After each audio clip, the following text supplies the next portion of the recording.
జనం ఆలోచించాలి. ఈ రోజు జనం ముందున్నటువంటి సమస్యలు ఏంటి? తిట్టుకునేటువంటి పురాణాల గురించి, చేసుకునేటువంటి దాడుల గురించే ఈ మీడియా చూపిస్తుంది, ప్రొజెక్ట్ చేస్తుంది. టీఆర్పీ రేటింగ్స్ కోసం పదే పదే తిప్పి చూపిస్తుంది తప్ప ప్రజల సమస్యల గురించి, ప్రజలు ఎదుర్కొనేటువంటి అంశాల గురించి, రాష్ట్ర అభివృద్ధి గురించి ఎక్కడా కూడా కథనాలు ఉండవు.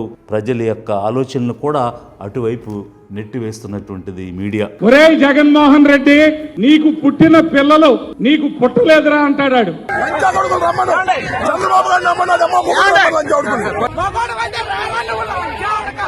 పాత్రగాడు లాంటి 420 నా కొడుకులు, ఆడ 420 నా కొడుకు చంద్రబాబు గారు 70 సంవత్సరాల వయసు వాడికి. జిల్లాలో ఒక ఆయన ఉంది హోం మంత్రి.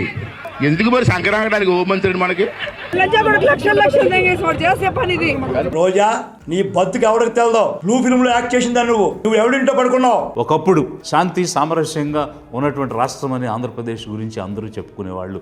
ఈరోజు బీహార్ అయిపోతుందా, యూపీ అయిపోతుందా, అరాచకం వస్తుందా, ఆటవిక రాజ్యం అవుతుందా అని ప్రతి చోట కూడా చర్చించుకునే పరిస్థితి వచ్చిందనంటే జనం ఆలోచించాలి, జనం మేల్కోవాలి. కోల్పోతున్నటువంటి ప్రతిష్టను తిరిగి సాధించుకుందాం. సమాయత్తం అవ్వండి, సిద్ధపడండి ఆంధ్ర రాష్ట్ర ప్రజలారా.